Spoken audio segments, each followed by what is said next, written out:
Hello there, and welcome back to Metroid Dread. In the last video, let's see, I can look through the thing, remind myself. Yeah, we got a bunch of items in a row, actually, ending with the Pulse Radar. So now, while this flashing item taunts us, especially because I pointed out that you can get it early, we're just going to progress on forward. Try to explore more exhaustively, like I've been saying. Ooh, this is a completely inactive door. Oh, it's not? It's just a charging door? No. I thought it was, like, dead. I'm glad I came up here, because that will be helpful later. I love this giant room, by the way. And, ooh, this enemy right here. This is the other half of the Goo Shocker. Whoa.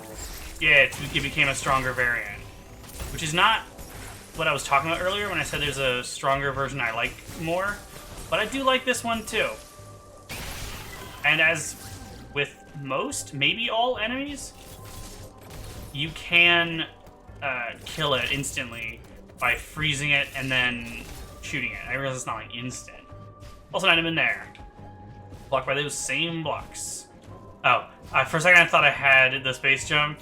No. We just have the spin boost. We will get the space jump soon. Damn. That does not really bode well here. I am very tired. It is 2 a.m. I just spent quite a while recording other things.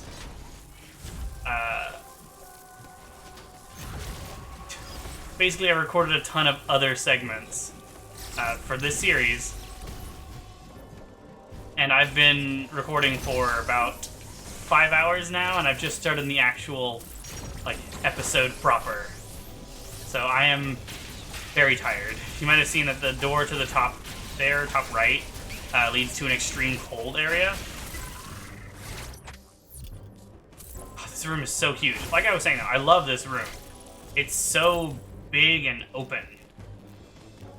And there's kind of a reason for that we'll get to later. I'm gonna go ahead and go to the right first, just to show off that this is not the way we go. It's blocked by one of those blocks with the green lights on them that turn red if you shoot things with missiles, but we can't shoot them all yet. Oh, I'm being so overly descriptive. It's kind of funny, but also, like, I don't want to be annoying. I'm in a weird mood because of the time I've already been working. So, I'm not necessarily a great judge. We can break this, but we shouldn't enter it, because it'll freeze us to death. Obviously, these guys are the more aggressive variants of that enemy, whose name I still don't know. I'm starting to learn some of the enemy names, but not all of them. Oh, I also have a lot going on today. That's Friday the 16th. Same day this video is going up, because, yeah, I'm not very organized, as is always the case. What's down here? I never come this way, so I'm really curious. Map room. Cool. We are sort of nearing the end of this series. There's probably going to be one more episode of normal progression. And I think after that, we'll have an episode of cleanup, where I run around the entire world getting everything we've missed. And then we'll be in the finale. I might split that differently, since I'm not exactly sure how long just the finale part will take. I could actually check by, like, timing one of my speedruns. That'd be vaguely how long the last bit takes. But, oh, it's so nice that the shots tear through enemies. Oh, a thing that is worth pointing out. I will point out in a sec. I want to finish my thought first, though. And then there will be a bonus video for this series. I'm hoping to actually, like, well, to actually put it out, because I still haven't put out the one from Mega Man X6. But I hope it won't take too long. What I want to do is research a bunch of things and, like, make corrections and talk about things that I missed in the main series, and also try to show some glitches that I've never done before. that's my current plan. But anyway, one thing I wanted to show is the plasma beam has these electrical effects on it, most clearly when it's charging. Looks different than the normal charge beam. And while speed boosting, it gets like... It's not a great place to demonstrate. When we get to a long straightaway, like a shuttle, I'll really show it off. But it gets like pressed against the gun. If you're going to, for some reason, if you're going to the right, it looks like it's flattened. But if you're going to the left, it looks like it spirals around the arm cannon. It looks different based on direction, and I don't exactly know why. If we go to the left here, we find that it's currently a dead end. This is back where we were a second ago. To the right of the big open room. It's gonna recharge, but I really don't need it. Actually progress, we want to go to the right. Sweep around, it's not that big a deal if we get seen. He should lose track of us before he gets to us. Yeah, he did. This Emmy, as we have seen and Adam talked about it, he can see through walls and shoot stunning electrified projectiles. Oh, I expected him to lose track of me. There, he did. That's funny. Going to the left there wouldn't have accessed and it wouldn't have helped us at all because that's a dead end. Well, it would have opened. It is open. Okay, good. I couldn't remember if I shot it. So frazzled. That is probably the most annoying enemy to deal with in the game because it can see you not only through walls, but also just really far. I don't know if we can freeze robotic enemies. Something that's worth pointing out is robotic enemies do not release X parasites.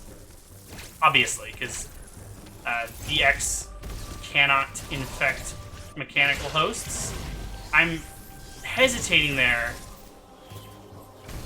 because I don't know for sure if that's entirely true. The X infected parts of Samus's suit, but the suit is also biomechanical in nature, so I'm not certain it's true. But at least in this game, they do not infect robotic entities. That's an interesting mural in the background. It's a lot. It's like the one I compared to the Sage's mural in the map rooms. It's 6 Chozo like holding up the sun, a star, I guess. That's weird. If we go up here, there is a missile tank. It looks like there'd be more up here, but there isn't. I love seeing the enemies flying around in the background outside. That's really cool. This also reminds me of the, like, clock towers. See, I say that, it's going to give the wrong impression. There's bell towers. That's the word I want. Oh, I should have saved. Yeah, I'm going to need to reset for a reason I'll explain in a sec. I'll finish my thought, though. There's bell towers in Castlevania Symphony of the Night that those remind me of. One of them has an HP max up item in it. I should have saved, so I will see you back in a moment. Okay, I'm back here. It's not like a big deal. I just wanted to save in case I, like, die in this fight. And that's weird, I know.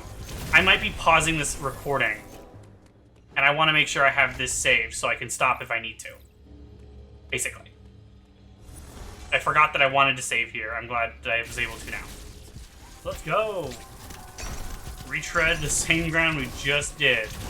I apologize for the unnecessariness of that, but I'm just a little nervous for some reason. I am not quite as, like, broken going into this fight as I usually am in my speedruns, because I usually do this fight later in the game. And so I'm not as good at the fight. Once again, we have one of these, which we can't do anything with.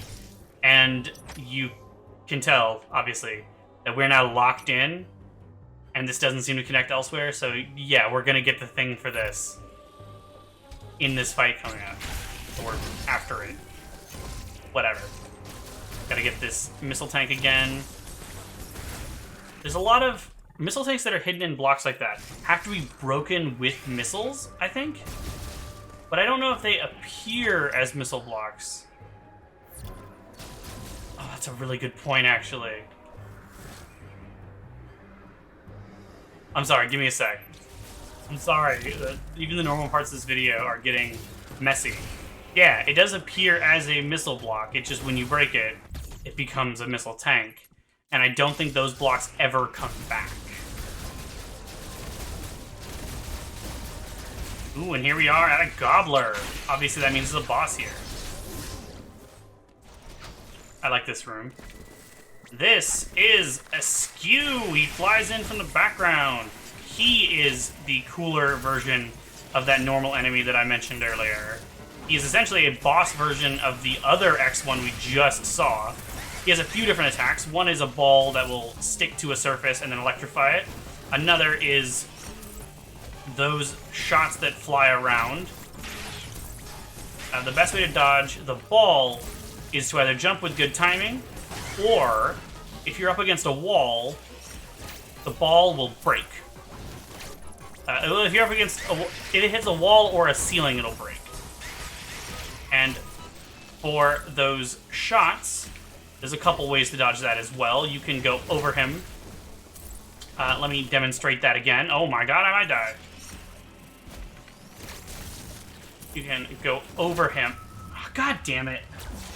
I'm trying to show all the things and I'm getting punished for it. You can either bounce off the wall and flash shift over him, or if you're all the way against one wall and you flash shift all the way to the other, you can usually just get through it. Let's give that one more try. A better one. Try to play a little bit smarter. Each time he charges forward, he'll lose his electrical shielding. And he'll have to regain it manually, so he won't just come back after a while. He has to do a little move, which gives you a bit extra time to hit him. It's a really fun fight, actually. I mean, I really like all the boss fights in this game. It's a bit easier with the space jump rather than the spin boost. And as we'll get to later, there's another move we'll get that does change it, that changes it again. Not like a lot, it just makes it really easy, actually, but it's not like a huge change. It's hard to explain. Anyway, Storm Missile acquired! Also, Adam mentioned earlier that he detected an unusually powerful X. I don't remember if that was in this level or not. Regardless, that was one of them. That was a Core X, which is a thing in Fusion, and just like in that game, you get an item as a reward for absorbing a Core X. In this case, the Storm Missile, which is a thing that was being used by Askew. Locks onto up to 5 targets and fires a barrage of guided micro-missiles. Hold R to begin charging the missiles. Once charged, a yellow laser sight will appear. Use this laser sight to designate up to 5 targets. After doing so, press Y to fire a barrage of micro-missiles. Consumes 3 units of missile ammo per target. Samus can use these to attack multiple lock-on points at once. They are also effective against enemies cloaked in electrical energy. In addition, they can trigger storm missile boxes. They are also ridiculously powerful. Oh, I didn't comment also, when we got the ice missile, the warhead within our arm cannon is now blue. It changes to a flashing red one when we use storm missiles. It also makes a sound. I don't know if I ever noticed that it makes a sound as it flashes. By the way, there is another way to fight Askew. Build up a Shine Spark. Stop right about here. Do that. That will cut his health down by a lot, making it a lot easier to take him out.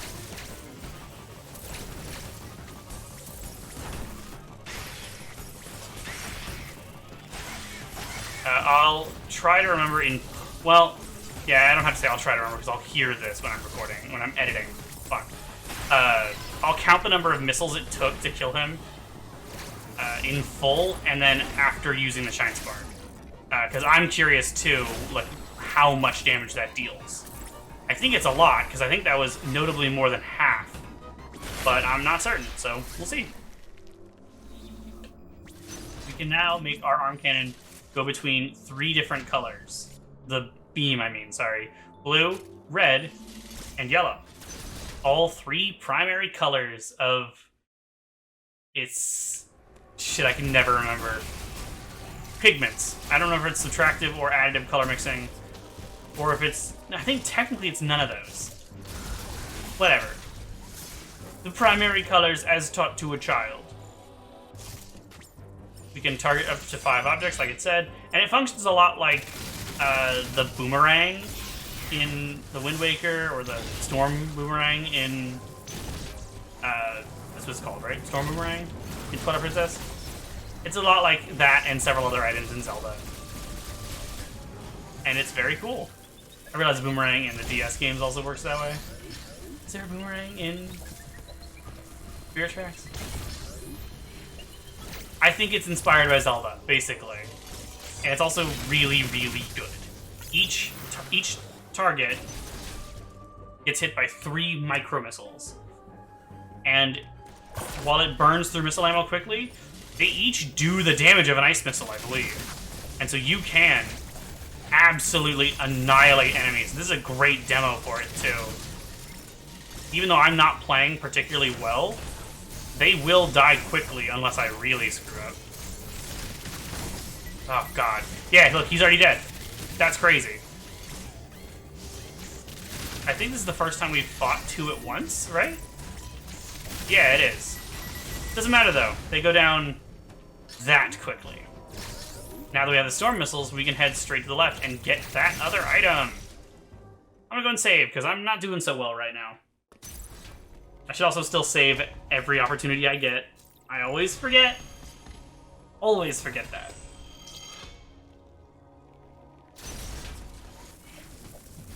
Now we can actually legitimately get the item that I mentioned you can skip to get. Fusion Beam's great for getting him from below. You don't have to deal with him. I think we'll come through here again, because I would actually like to show how his attack works. But it's fine for now. Once you break all 5, obviously, it breaks the box. Then we can go in and get the Space Jump. You get the Space Jump not too long after the Spin Boost. It makes the Spin Boost feel a little bit unnecessary. But still, it's very cool. I always love getting the Space Jump. Allows Samus to jump repeatedly during a spin jump. Press B at the right time during a spin jump to jump again. When used underwater, Samus cannot gain more height over the first jump without the gravity suit. It's the same part of the description. By the way, I haven't pointed out before that items are overwritten on this screen. Like, we can't look at the super missile or regular missile anymore.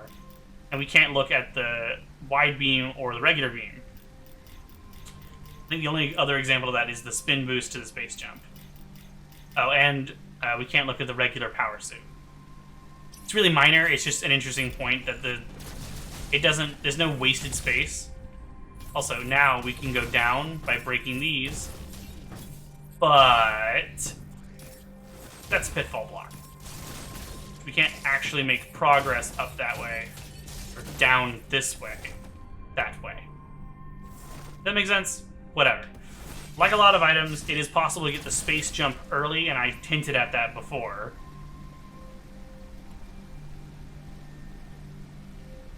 But let's go ahead and move forward. I always say this is a great demo spot for it. And yeah, it's almost like the game's well designed. Right after you get the space jump, you get this perfect demonstration for how underwater you can maintain the same height, but you cannot gain additional height. Normally. There's a glitch that we'll get into either this video or the next one that lets you continue to gain height a little bit. I'm doing it right now. It's just kind of hard to tell. Yeah, I'm doing it right now, at least. Either way, it's important for a more major trick that will probably be in the next video. I'm not certain. We can, by the way, go over here and break into here. But do I want to do that? Because we want to head back to Gavaran. How annoying would it be to get back around? It would be fairly annoying. No, it wouldn't, actually. So yeah, we'll do this now. With the space jump, we can get up here to that. but I don't know exactly how they expect you to do this. I think this is actually how they want you to do it. Base jump and then use a diffusion beam. It might be possible to use a pseudo wave, but these are all pitfall blocks. Like, all of these two. Just for completion. Just wanted to do it. We can now go over to the right. Head down. Oh, here's a guy. They shoot balls of magma that then explode. And do a decent amount of damage. They build up after a while. They're not actually nearly as bad as I thought they were. I thought they did a lot more damage than that. The big swarms of enemies are really great for recovering health. Although, I think the smaller X's give you less back. But I'm not sure about that. Oh, this room. I never do this room. I say that a lot. It's just I always forget about these rooms.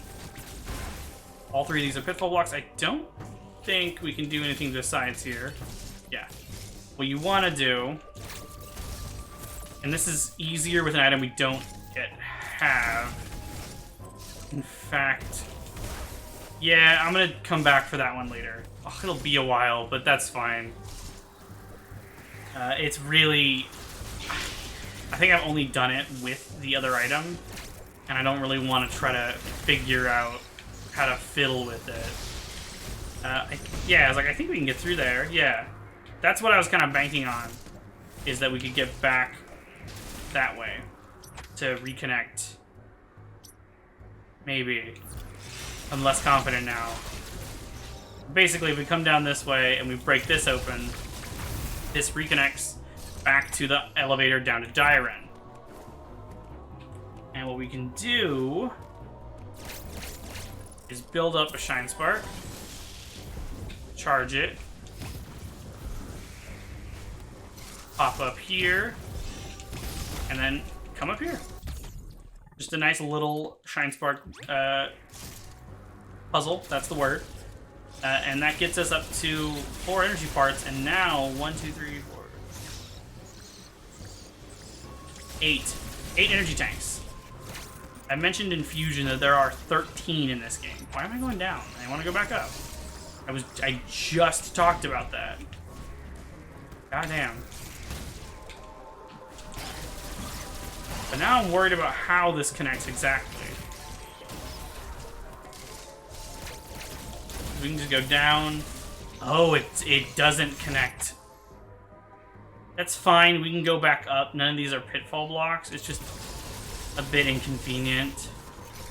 That's now a purple beam cover that we can't do anything with currently. Well, why is the door... Oh, it's blue because it's cold on the other side.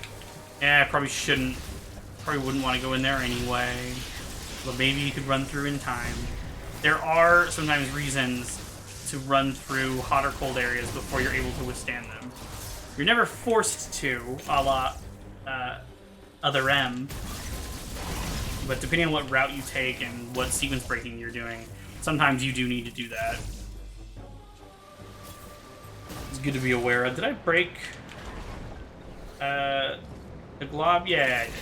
But this is the enemy, by the way, that you can do the charge thing to get this base jump early. But yeah, it's beyond me. Yeah, we're heading back to Gavaran. Oh yeah, here's a perfect demonstration for the thing. If we speed boost to the left, you can see that the plasma ball swirls around the arm cannon. But if you go to the right, you see that it just kind of flattens.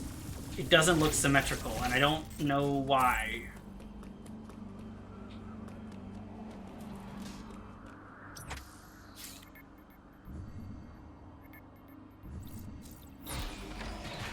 Yeah, I'm trying to remember what the next order of events is, and I do now.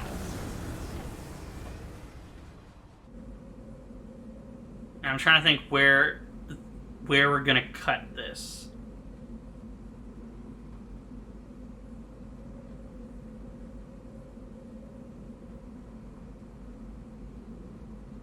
Sorry, I'm just thinking.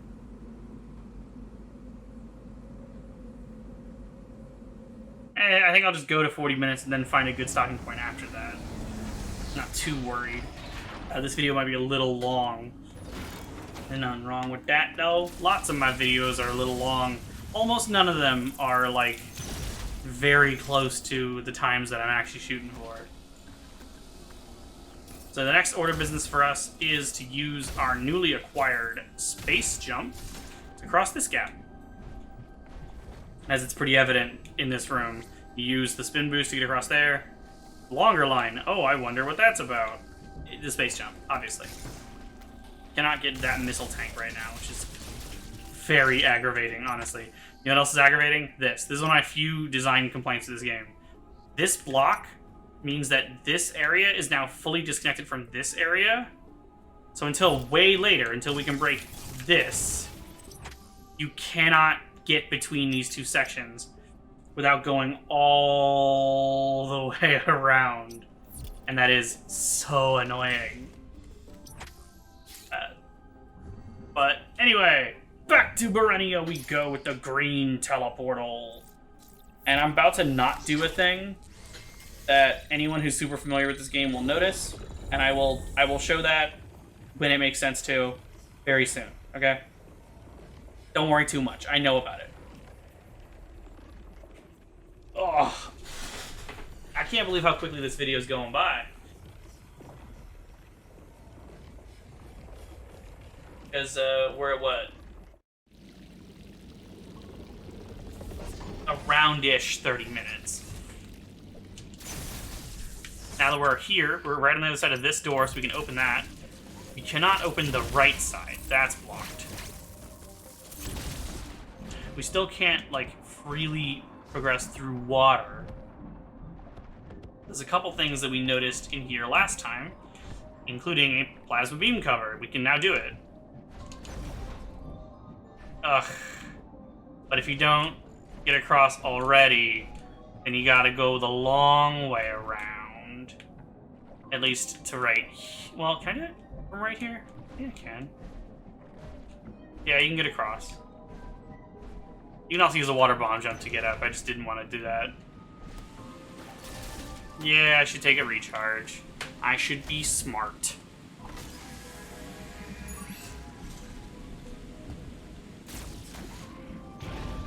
I am... Oh, I mentioned that my day is busy today. And it is. God, I can't think for some reason. I have plans with my mom. I'm hoping to stream, but I may not, actually. Or at least I may stream later in the day. Because there's other stuff going on that I hope to do. It's messy. I can't like think of the things I have planned right now. Oh, can we shoot that from here? Yeah, we can. That'll be helpful in a bit. Once again, we cannot break these from not directly in front of them. These little swarming guys are kind of cool. Oh, I love the detail of the broken mechanical bits here. I was gonna say I like Berenia is one of my favorite areas, but I already said that, and I also said that about at least 2 other areas. I need to chill about that. But goddamn, it's so fucking pretty.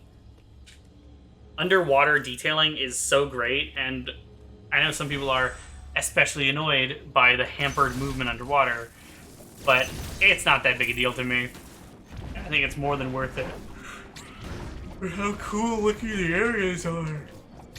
Ugh, it's hard to melee counter underwater, because your timing's a little different, although the game's pretty generous with the timings. Oh, that was pretty good. Yeah, it's easy to get knocked away if you're not paying attention there. You should really like stop and shoot them if you can from a distance. Ooh, another energy tank. Very cool. Using the storm missile. I always forget what it's called. Because I think of like the Seeker missiles from the Prime series. Is it called? It's called Seeker missile in Other M as well, right? I know I Let's Played that game recently, but I have already entirely forgotten. Kind of block stuff out in Other M, I guess. It's weird because I don't hate that game, but This is essentially the same kind of whale thing that we saw above ground in Gavarin. This one's underwater, and it makes sense. God, I looked up its name, and I don't remember. Look at these cool, not iridescent, bioluminescent, like kelp in the background. Oh, so much detail. If Metroid 6 is even prettier than this game, then, will be incredible. This is already incredible. If we break that, then we now have a path forward through here. I always just usually tank hits through those guys. Ooh, big room. It's got a load. Or that means a mini boss, but in this case, it is just a big room. We can see enemies that react. Details in the background that react to us, like those little plant things that go away if we get close. They remind me of the Ing enemies that you attack. Like, they're equivalent to, like, item capsules. You just shoot them and they drop for you and they can't hurt you. From Prime 2, obviously.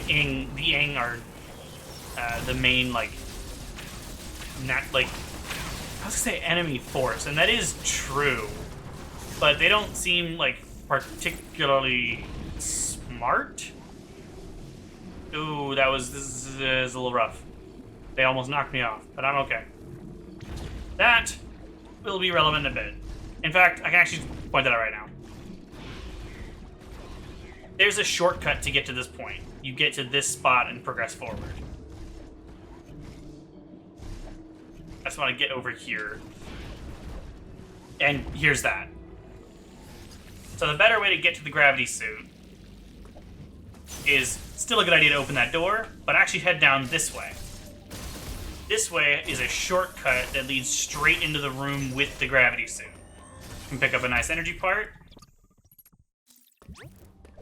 And what you want to do is open this door, speed boost to the left to break that, then head back, build up a shine spark, head through, slide through this gap, shoot down, and go left, build up another shine spark, go right, and go through here. Also gets you a missile tank plus, and if you just shoot to the right, we drop down after it loads, and here we are. We are in the gravity suit room, and we can easily progress to get the gravity suit and move on to the rest of the sequence. Yeah, I absolutely recommend doing that. I do not recommend going the long way around, because it saves all of this effort. You just cut straight through. This, by the way, this is the part that requires the diffusion beam. As far as I know, no matter what you do, there's no way to hit that without the diffusion beam. And that's the only reason why it's required. Once we break that 4 times, it falls down and shatters the ground here, allowing us actually to go into this door we saw earlier. But now this is blocked off. If we had this item, this power bombs, then we could go down there, but we don't, so all we can do is go in here. And I do mean that's all we can do, as I will elaborate after this. I love it has the same item icon.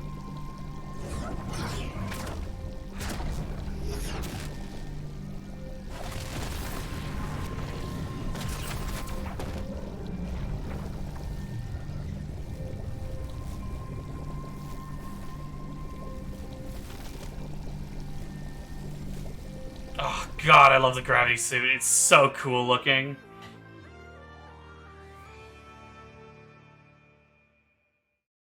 Gravity suit acquired. I realized I should have said that. Gravity suit greatly reduces damage taken from enemy attacks and insulates Samus from extreme cold and lava.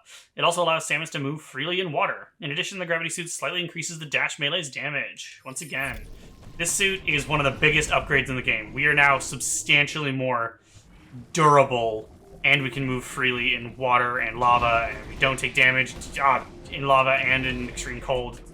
So good. Now that all this stuff is broken, we are actually locked in here. We cannot progress to the left here, we cannot enter the shortcut area. Even if we had gone through the shortcut, this area, you can no longer get back to the teleportal. I don't remember why you can't. Well, you can't. Just trust me on that. I'm going to try to check when I get back here. When I go back around, it should be... Whatever, we'll figure it out. And we cannot progress upward because this is blocked by screw attack blocks. Oh, I love having the space jump. And I think subconsciously I said that because this is easily the most annoying part of the game to not have the space jump for. Well, I realize you could just do a shine spark, but I don't think you can make that whole distance. I'll try when we get back with that. Anyway, a navigation room. Uploading data. The X have spread across the entire planet. Assume all living organisms have by now been replaced by X. There is another problem you may have noticed. The temperature of ZDR has started to fall. I cannot say for certain if the X are to blame, but the drop in temperature is indisputable. The gravity suit should keep you insulated from the effect of low temperatures. Even so, beware the unexpected and proceed with caution. Yeah. And that actually goes into what I was saying before. We are now locked into this, and in fact, we're locked into a sequence of events for a little bit. Not super long, but it is a definite sequence here. And there's actually a way to get to the sequence early. So as soon as you get ice missiles, it's possible to start the gravity suit sequence. You just build up a shine spark, then go into the water, and use it to cross the gap you'd normally use the space jump for. That'll get you straight to the green teleportal, and you can just progress from there. But yeah. So now we're able to move forward here, and there's an elevator. But I think that's where I'm going to end this video. Just going to show off that these are screw attack blocks. I can bomb to make that clearer. While we can get to the left side here, we cannot get this missile tank yet. It's taunting us. But yeah. So I'll see you guys in the next video. Thanks for watching.